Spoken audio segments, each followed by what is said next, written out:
Malaysian 370, contact Ho Chi Minh 120.9. What was the last thing he said to you? I want you to keep my wedding ring and watch. And I said, oh, don't be stupid, you know, you're going to be fine.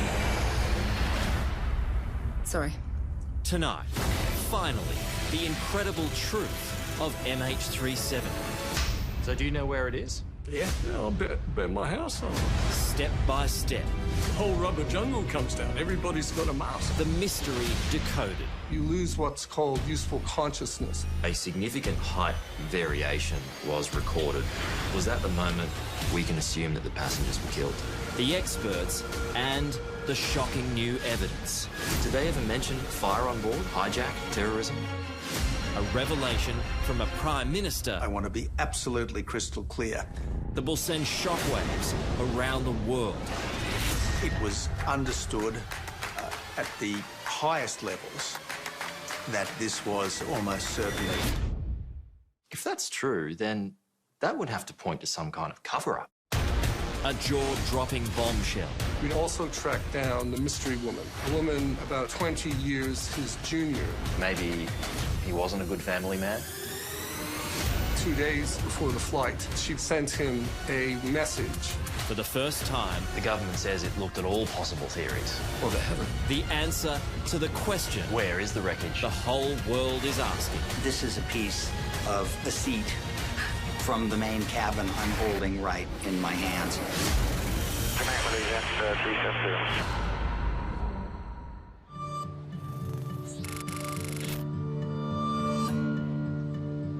In the history of aviation, there's never been a mystery like Malaysia Airlines Flight 370. It's so significant that that flight number, MH370, is known by most people.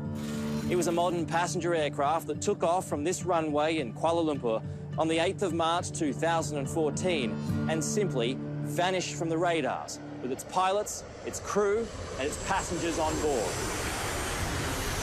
Even today, no one knows where it is, but much more is known about what happened, the alleged cover-ups, the investigative failures, and the possible motives of a pilot in command.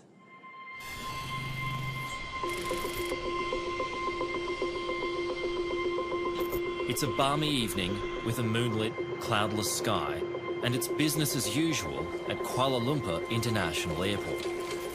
Nothing seems out of the ordinary. Not the planes on the tarmac or the passengers in the terminal. Among those passing through security, Captain Zahari Ahmed Shah, followed by First Officer Farik Hamid, the pilots of MH370. One a junior, the other a veteran. He has been flying on 777 as a captain since 1998, and he has clocked well over 16,000 flight hours, so a very senior captain. Just after midnight, as this security vision shows, the last of the 227 passengers and 12 crew members board the Boeing 777. New Zealander Paul Weeks is among them. He's on his way to China for a new job in the copper mines. I know he sent an email to his brother saying he had taken a sleeping tablet and had some brandy in the business class lounge, and he was ready to just relax and sit back and have a nice sleep. It's the last time Paul or anyone else on board will ever be seen again. 370, 3 to right of takeoff. Nice.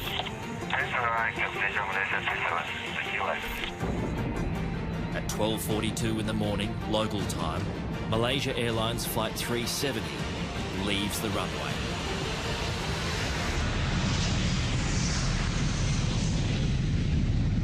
Weather conditions are fantastic. It's a really dark night, and it's about 1:15 in the morning. It flew absolutely normally for the first 40 minutes. There are a couple of interchanges about altitude, which are absolutely standard. Malaysian 370, Lumpur radar, good morning. Climb flight level 250. Morning, level 250, Malaysian 370. This was after midnight. Most people on board would have had their meal and be probably going to sleep. Malaysian 370, maintaining level 350. 370. Malaysian 370. To all appearances, quite normal to start off with, until they got to the border area between the airspace in Malaysia and Vietnam. 40 minutes into the flight, a whole lot of things happened in very rapid succession. It's now 1:19 in the morning. MH370 is about to cross from Malaysian to Vietnamese airspace, which means responsibility for the aircraft is handed over to air traffic controllers in Ho Chi Minh. But before it crosses from one air traffic sector to another, a final goodbye and some famous last words. Good night, Malaysia 370.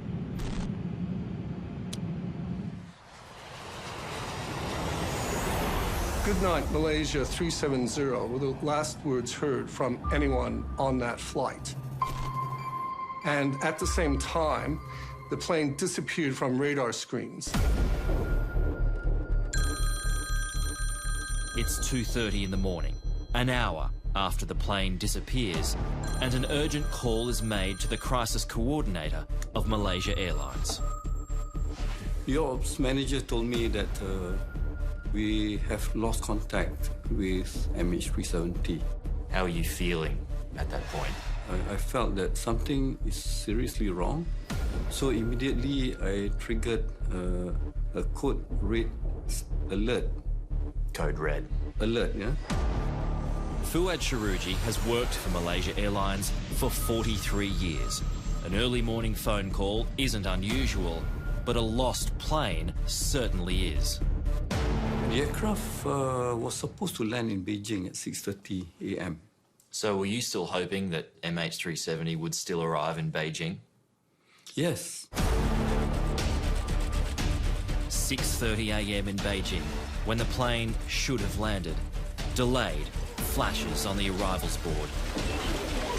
Panic sets in. The last point of contact is over the South China Sea, so that's where a search is launched. That was the last known location, so our assumption is that the aircraft has probably gone down in South China Sea, and for whatever reasons that we cannot explain, we do not know. Fuad Sharuji's next task is the toughest of all, to find and tell family members the plane carrying their loved ones has vanished. We do not have the contacts of the families. So that was a challenge, a real challenge. No one in Australia gets the courtesy of a call from the airline. Danica Weeks is told by a reporter her husband is missing. I got a call from a lady in New Zealand and she asked for Paul. And I said, oh, no, sorry, look, he's on a plane to Beijing at the moment. And she said, so you don't know? And I said, well, no. And she goes, there's been an incident with the plane. Sorry. So obviously I just assumed it was a crash. I dropped the phone. All I remember is running into the backyard, screaming. Jeanette Maguire gets a dreadful call too about her sister Kathy and brother-in-law Bob. I hung up the phone and then my husband's asking me, what is it? And I couldn't talk.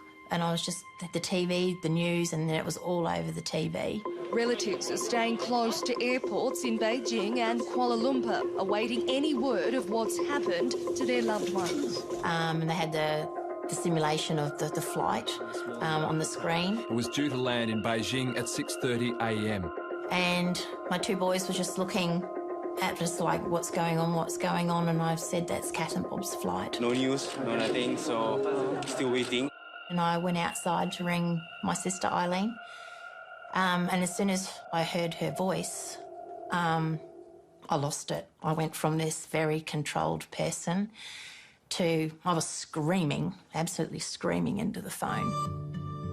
It's Saturday morning in Canberra, and reports of the missing plane are filtering through to our politicians. 239 lives feared lost, including 6 Australians. I think I probably heard it on the news like everyone else, first of all, and then my department certainly briefed me about what was happening. It was reported as disappearing between Kuala Lumpur and Beijing. And I thought, well, that's strange. At first, the investigation is expected to be fairly routine. There's been several cases of aircraft going down over water. The most classic one was Air France 447 in the South Atlantic, and we assumed at that point, on the absence of any other information, that it was most likely that sort of event. Australia's Prime Minister at the time is Tony Abbott. I rang the Malaysian Prime Minister and I offered Australian assistance. At that stage, we thought that the plane had disappeared somewhere in the South China Sea. There are sightings of oil slicks off Vietnam and possible floating debris, but all prove false. We have not found any wreckage, no wreckage whatsoever. Warren Truss is Tony Abbott's deputy and Transport Minister. Australia immediately deployed resources to assist with the search in the waters near Vietnam, and we were a part of something like 30 nations involved in that search in those early days. The search finds nothing because MH370 isn't in the South China Sea. Primary radar records and Air Force data reveal when communication is lost, the plane turns back to Malaysia and flies for several more hours. We are ending our operations in South China Sea and reassessing the redeployment of our assets. When MH370 crosses from Malaysian to Vietnamese airspace, there is a catalogue of errors by air traffic controllers from both countries that coincide with some very deliberate actions in the air. The transponder was turned off, ACARS was turned off. All the communication equipment was turned off so that the aircraft went dark. That means you're not visible on civilian radar. And essentially, if you're not visible on civilian radar, nobody can see where you are. And that caused a great deal of confusion and panic among the controllers in Vietnam and Malaysia. Air traffic controllers in Ho Chi Minh should have made contact with the plane within 5 minutes of MH370 crossing into its airspace. It takes 20 minutes before they act. No one's monitoring in a live fashion the primary radar screens. Everyone's asleep on the ball. In fact, it turned out that the Thai air traffic controllers were paying attention, saw this aircraft, but thought, oh, well, it looks like it's going back into Malaysia, and decided it was Malaysia's responsibility. So if it was a deliberate tactic, that tactic worked. It confused the two countries' air traffic controllers. 2 minutes after communication is lost, MH370 takes a 40-degree turn to the right and then banks left with a long and deliberate 180-degree turn, meaning the plane tracks almost directly back across the Malay Peninsula. Manoeuvres only someone flying the aircraft can implement. To achieve that turn, the aircraft could not be used to be flown on the automatics of the aircraft. So you'd have to take the autopilot out. The autopilot would have flown itself to its programmed destination, Beijing. It didn't. Someone reprogrammed the flight management system computers. Data shows once the plane flies across the Malay Peninsula, it turns around the island of Penang, flies up the Malacca Strait and across the Andaman Sea. It's even seen on military radar, but no one acts. The military radar spotted the plane, but they assumed that it was a friendly aircraft. And that was the reason that they did not do anything about it. Are you happy with that excuse? No. What should they have done? Well, they should at least should have checked with the civilian, Department of Civil Aviation. But what could they have done? The least they could do is to intercept the flight and to find out what happened to this flight. If that was Australia, wouldn't you send a plane up? Isn't this odd? You have some plane which has no calling card flying through your airspace. If they had gone up, we wouldn't be living this nightmare. As the Malaysians lurch from one bungle to the next, MH370 continues on its journey to nowhere. I think the initial response by the Malaysian government was, shall we say, it took them a while to get organised. Are you suggesting that the Malaysians could have done better? Is that where some blame I think they could have done better. No, I think initially their coordination was lacking, and that's a fact of life. Did they stuff it up? Well, I think that's too strong, but there are certainly cultural issues that were associated with it all, and also, and I think this is a very, very important point, families wanted answers to questions, and no one had the answers.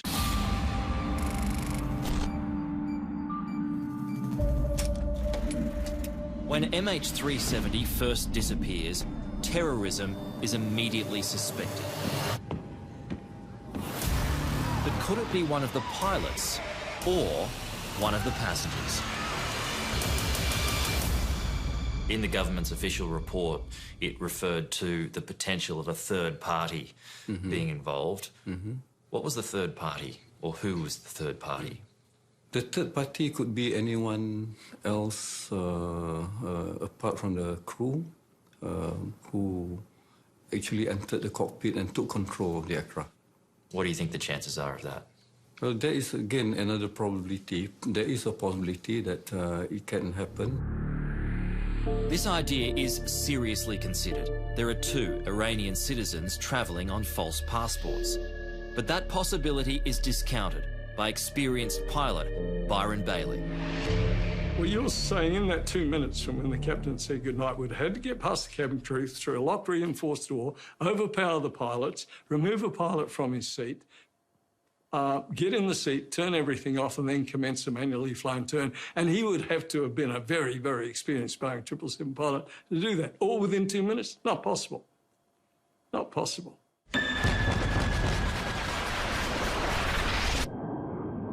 The 2 passengers are asylum seekers trying to get to Europe. They have no motivation or the experience to carry out such a deadly plan. And while pilot Captain Zahari has political links, no group has ever claimed responsibility for the tragedy. It's highly unlikely to have been a terrorist event. The nature of terrorism is such that terrorists will claim credit for these sorts of things because creating terror in the minds of the public is the key objective.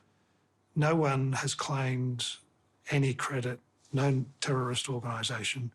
If it had been an individual terrorist who had planned this and executed it, then they would have left behind some sort of evidence pointing to this. Otherwise, it's pointless. The search is expanded to cover the east and west of the Malay Peninsula, and the focus shifts to a potential fire.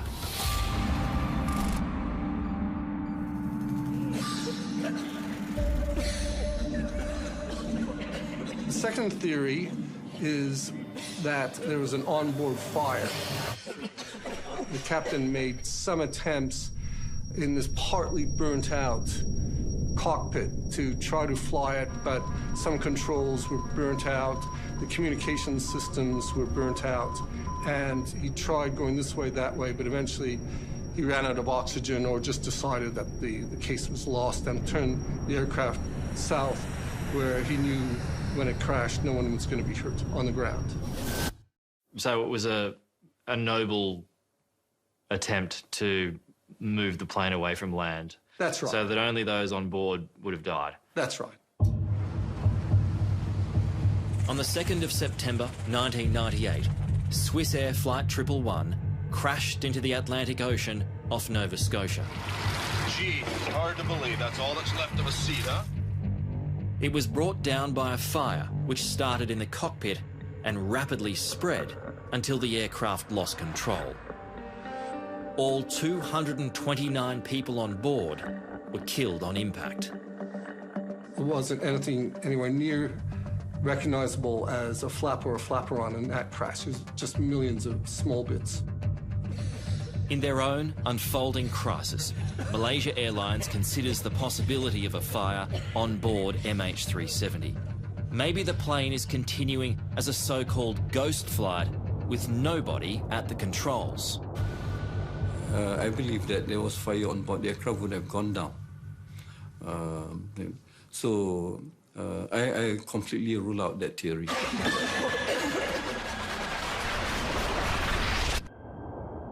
There's nothing in those accident-type scenarios, fire scenarios, that explains the observed flight path of the aircraft.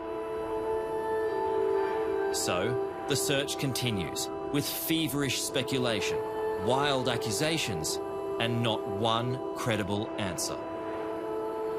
There was no logical place it could have landed safely without people knowing about it, so I guess we assumed immediately that it was lost. The idea that more than 200 people have just disappeared, literally disappeared off the face of the earth, it's haunting, absolutely haunting. Coming up. There is this system which not even pilots knew about. In this case, about every hour, there's a satellite handshake. The aircraft will send a signal to the satellite. I didn't know about that. He wouldn't have known about that. And no one would have known about that. What happened was the result of planned and deliberate action. It's very straightforward. You reach up and you press a button, then the plane will decompress, rendering everyone in the cabin unconscious.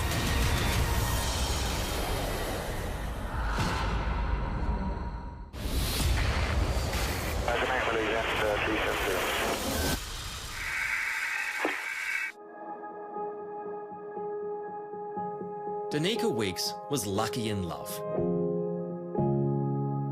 She was a young traveller out for adventure when she met Paul, the man of her dreams. He was an amazing man, extremely intelligent, tough. He was from the New Zealand Army.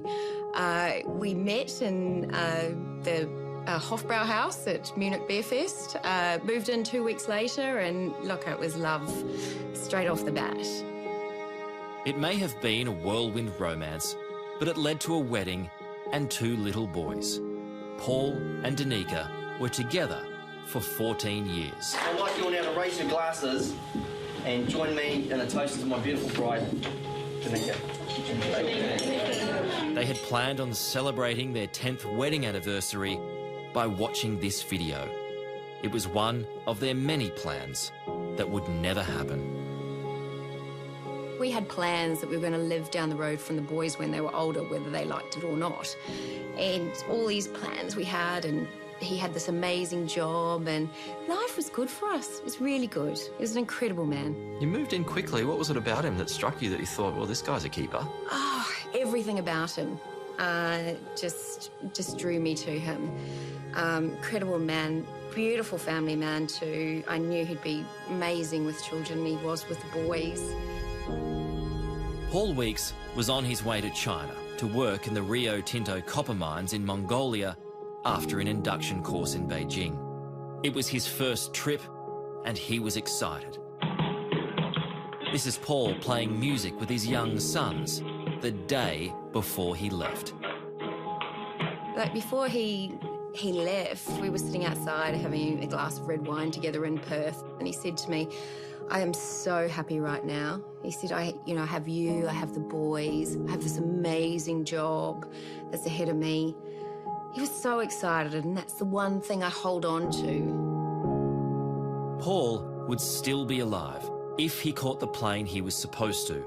Fate dealt a cruel hand after a late flight change.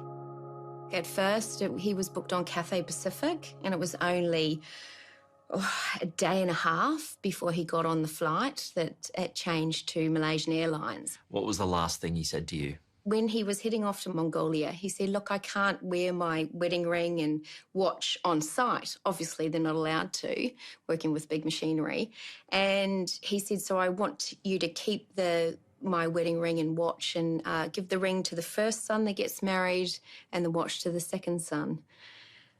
And I said, oh, don't be stupid. You know, you're going to be fine. You'll go there, come back.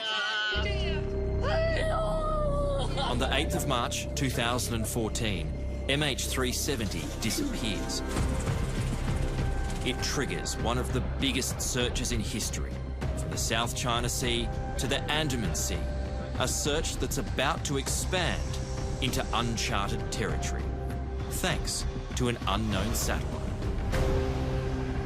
I didn't know about that. He wouldn't have known about that, and no one would have known about that. There is this system which not even pilots knew about until MH370, which is that although he turned off all these systems he could turn off, there's one which emits via satellite data from engine performance. And the way it works is that, in this case, about every hour, there's a satellite handshake. The aircraft will send a signal to the satellite with data on it, and the satellite will respond, but then transfer that data to a ground station. In this case, it was actually in Perth in Western Australia. Every hour MH370 is flying, satellites pick up an automated ping from the engines. So the plane is clocked until one final handshake on what's known as the 7th arc. That 7th handshake produced a band, which is an arc, and that's where the science suggests the aircraft would be somewhere on that arc, but we don't know where on the arc. Data stops as the plane crosses the 7th arc, which means that's where MH370 ends its journey. It's run out of fuel. The wreckage is in the southern Indian Ocean, a few thousand kilometres off the coast of Perth, so Australia's involvement scales up dramatically. Australia had responsibility for that search and rescue area, and so we were asked to lead in the search. We had several ships, we had several planes, and we maintained that intensity for several weeks. Looking at an area approximately 1,500 miles to the west. And obviously Australia put upwards of $100 million into all of this, even though we were by no means the majority nation in terms of those who were lost. The search covers 120,000 square kilometres, some of the most inhospitable and unexplored terrain on the planet. It's a very stormy part of the ocean. The seas that the search ships were dealing with were at times up to 15-metre swells.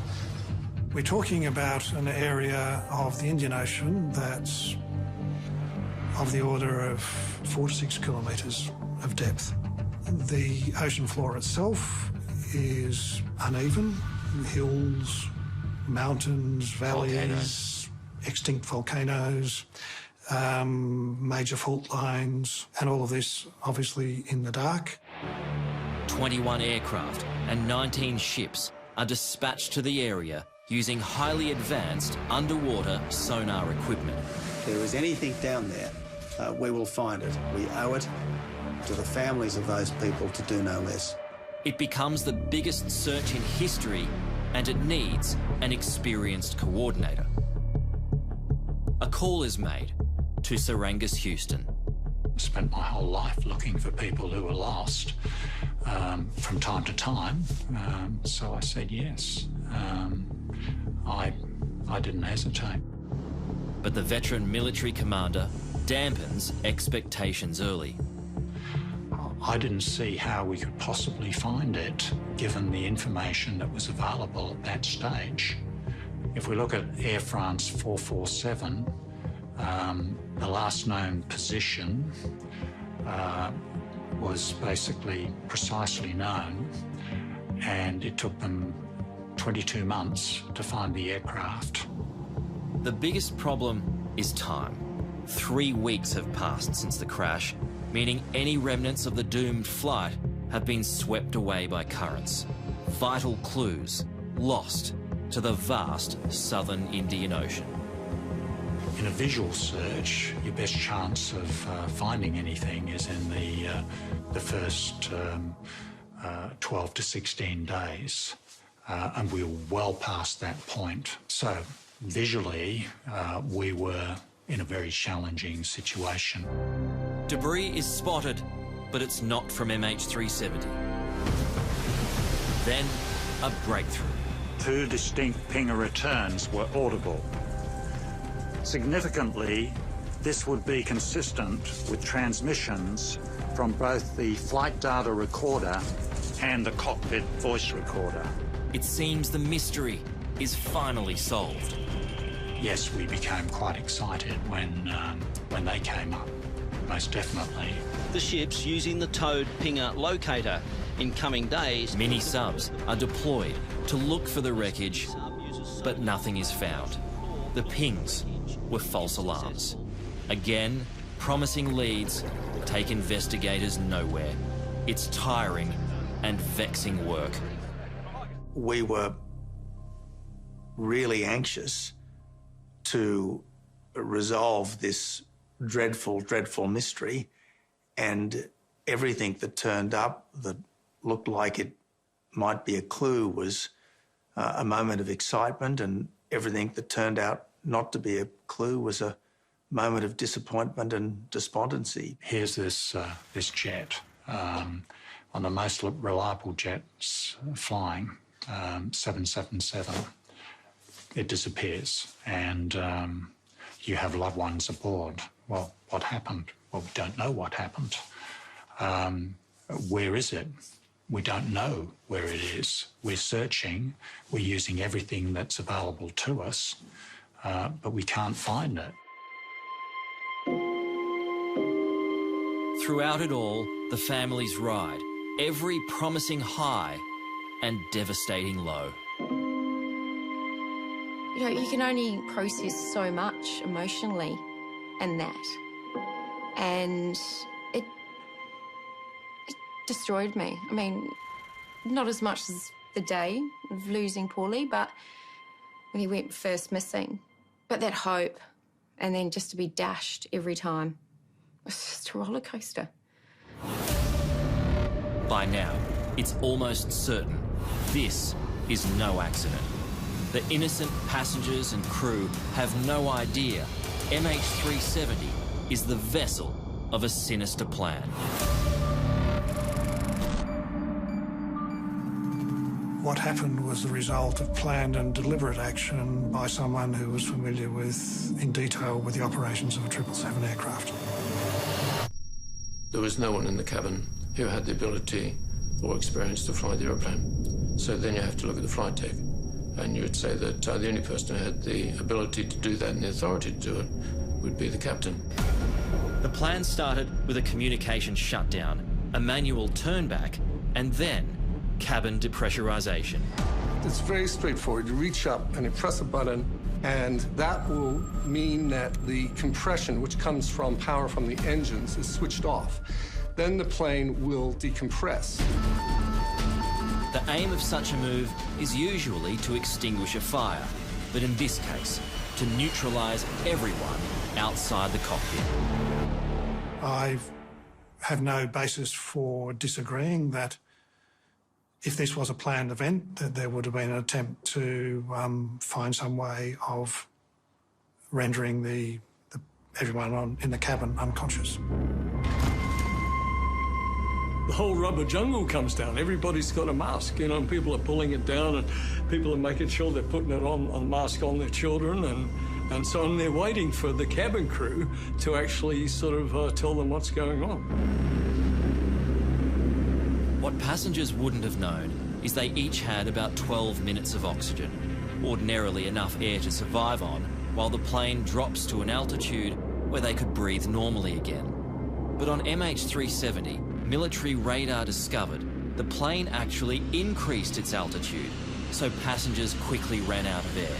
It's a theory that may explain why not a single text message or call was attempted. key to this is that it was about 18 minutes before the aircraft got back over Malaysian airspace, that's to say back into mobile range. And the suggestion there is that he timed it such that everybody would have run out of oxygen in the passenger cabin before it got back over land and into mobile range. And as a result of that, no one was able to make an SMS call or a telephone call. On the MH370 final report, it goes on to show that a significant height variation was recorded from over 31,000 feet to over 39,000 feet in the space of about 15 seconds. Was that the moment we can assume that the passengers were killed? You have to say that there's some doubt as to how reliable the assumptions about variation in height are. It's not to say it didn't happen, but the precision with which that's described, I think, is open to question. But if that did happen, the passengers would have all died from what's known as hypoxia. Hypoxia is lack of oxygen in the blood, and one of the first things that gets affected is your brain. If you don't get your oxygen mask on in about 30 seconds, what happens is that you lose what's called useful consciousness, 30 seconds to a minute, but less if you're at higher altitude. And I've been hypoxic a few times, and you just feel lightheaded and euphoric. It's quite a pleasant feeling, and you eventually get sleepy and go unconscious. So, I guess, if there's any positive in all of this, it's the realisation that those passengers probably went out peacefully. I'd agree on that, and I have personal experience because when I was flying fighter aircraft, we used to go into a chamber and do hypoxia runs until you were unconscious, and it's so subtle you don't even realise you've gone unconscious. The pilots, however, have extra supplies of oxygen in the cockpit in case of emergency, so they can survive longer, which also supports the theory of a deliberate rapid decompression. Zahari's co-pilot on this flight was Farik Hamid. Hamid was a 27-year-old junior who was about to get married, but his involvement in any deadly plan has been all but ruled out. It's assumed he wasn't even in the cockpit. There's nothing in his background that suggests anything untoward, and to have sort of a pilot and a co-pilot both wanting to commit mass murder-suicide seems pretty unlikely. What do you suspect happened to the co-pilot? I think what he did beforehand, he wouldn't want any interference. He would have just sent him back to the cabin. The top of climb, which is generally a fairly quiet time, you just do a bit of paperwork, sort things out. He probably said to him, oh, you know, go back, get a coffee, or could you go and get something from the cabin for me? And the co-pilot's under training. He would do exactly what the training captain would ask him to do. And once he's on the other side, just lock the door. This has happened before. On the 24th of March 2015, Andreas Lubitz brought down Germanwings Flight 9525 and crashed it into the French Alps. Lubitz, who suffered from depression, locked his co-pilot out of the cockpit before steering the plane into the mountains, killing all on board. Is this what happened to MH370? And after half an hour, he probably then thought, right, everyone's terminated down the back. He has taken out 238 problems. That's right. So he's flying a ghost flight pretty early on in the whole thing. There was something else brought up in the Malaysian investigation. 30 minutes after the original diversion, MH370 made a slight bank right as the plane flew over Penang, with, it's now presumed, 238 dead bodies on board. Once he hit landfall over the border, essentially, between Thailand and Malaysia, he then flew along the border, went past Penang, where he dipped his wing, and that was his hometown, by the way. Now, it's relevant that the captain was born in Penang and he was educated in Penang. And you say, well, this is not a coincidence. It's a little bit more than a coincidence. And this is my last time I'm going to see it. And it's like returning to a degree from where you came from. So it's almost as if it was a... Yes, exactly. Final farewell. Yeah. And a signal from the co-pilot's mobile phone was detected by a telecommunications tower when the aircraft was south of Penang. But there was no record of any call made.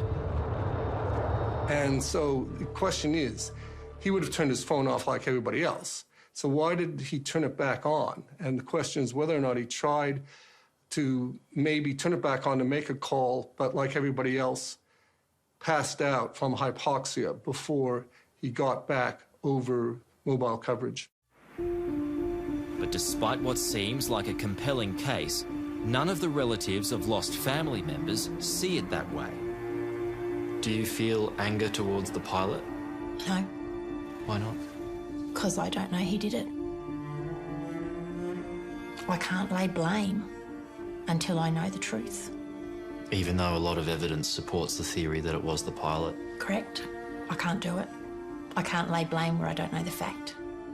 I was always taught in my upbringing not to lay blame until you have the truth.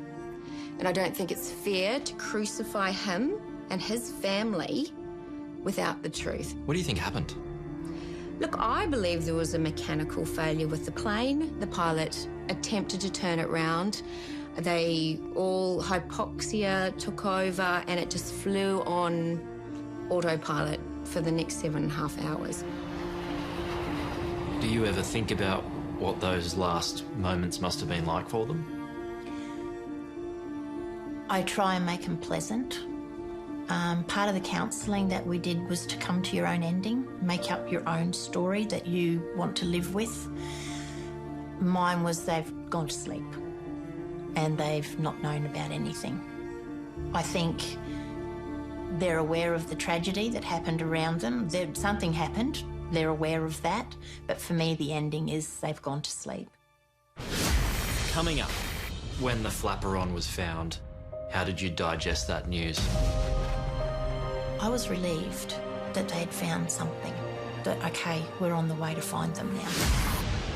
We're nearly 6 years on, and the wreckage still hasn't been found. I'm not surprised. We're looking for a needle in a haystack. We're not quite sure which haystack to look at. I don't think anyone should rest until we have found those people.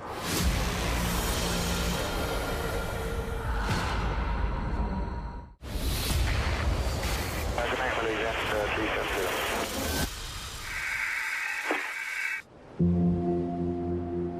Almost 6 years on, and the secrets that surround the disappearance of MH370 lay buried somewhere at the bottom of the vast, wild, southern Indian Ocean. That was our last Christmas with them, so that's Christmas 2013. Leaving Jeanette Maguire still seeking answers to where her sister Kathy and her brother-in-law Bob are. That's probably pretty recent. That's at their house. Can you tell me about Kathy? Big sister, very loving, caring, naughty, liked to have a joke, a good laugh. And Bob? Same. He was, have a chat, Bob. True Australian, had some great Australian slang sentences, let alone words. Everything was as sweet as. You know, loved beer, loved wine. Kathy and Bob Lawton had just started their dream holiday. They wanted to experience Malaysia, Hong Kong, Vietnam, and they'd never been to China, so they tacked it onto their itinerary. So they went to Kuala Lumpur they were there 4 days, and that's where they caught the flight for MH370. So a 5-week trip, they got 4 days of holidays. Loved ones of those on board are enduring an agonising wait at Beijing Airport. It's shaping up as the worst aviation disaster in almost 4 years. What is it like to experience death of someone so close to you, yet there's no body, there's no evidence of someone dying? I've lost some really, really close people to me. I've lost people through illness, age. I've lost my closest friend through suicide. I've lost family members from suicide. They're all really hard to deal with. But not having a body that you can say goodbye to is the hardest thing I think I've ever gone through. It eats at you constantly. I'm still here, going through this. Nobody, I know they're not coming home. I know within my own heart they're not coming home. But I've got nothing. I've got nothing to walk away from. I've got no final goodbyes. I've got no bodies in a casket that I can say goodbye to. Things got even worse for Jeanette Maguire and her family at a memorial 3 months later. That night, my dad got taken to hospital and he went from a very healthy 79-year-old man, fit, healthy, to having heart failure and kidney failure. And it was all from the shock. And we were very close to losing him. And I prayed like crazy, and I just went outside, and as I do, I reach up at the stars or the sky, and I said, don't you dare. Don't you dare take him as well. Don't you dare. And they didn't, thank you. I gave up work 3 months after March 8th, thinking they're going to find the plane. I'm going to know what's happened. You know, I'll have my memorial, or Paul will come home and I'll be back to work again. I'll get back to work and whatever. That was September 2014. And still don't know. Still back at March 8th.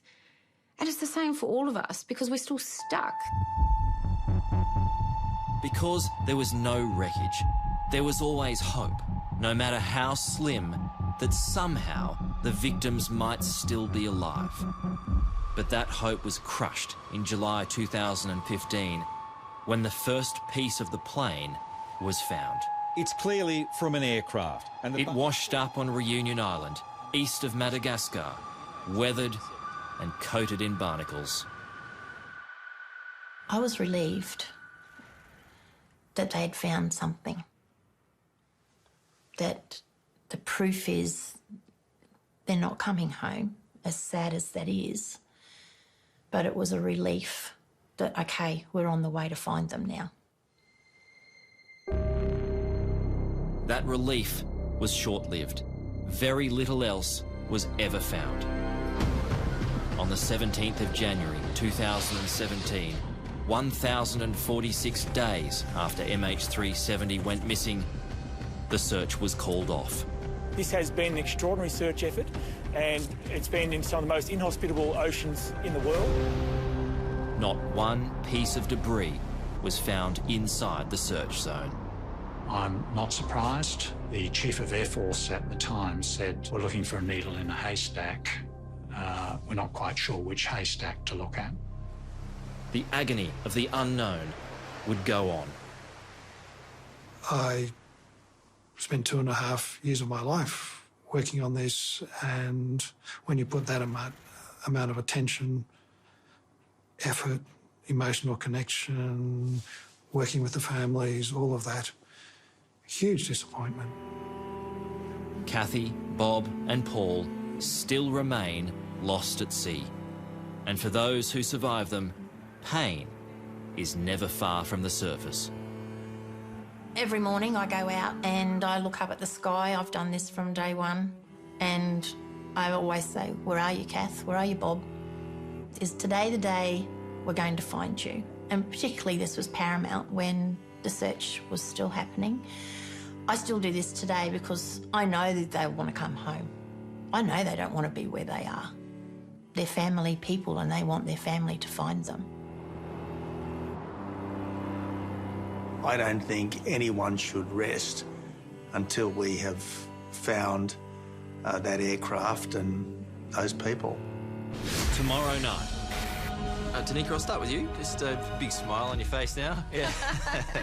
I'm like the luckiest and the unluckiest and the luckiest woman again. To find love. The explosive new evidence that will change everything you thought you knew about MH370. So do you know where it is?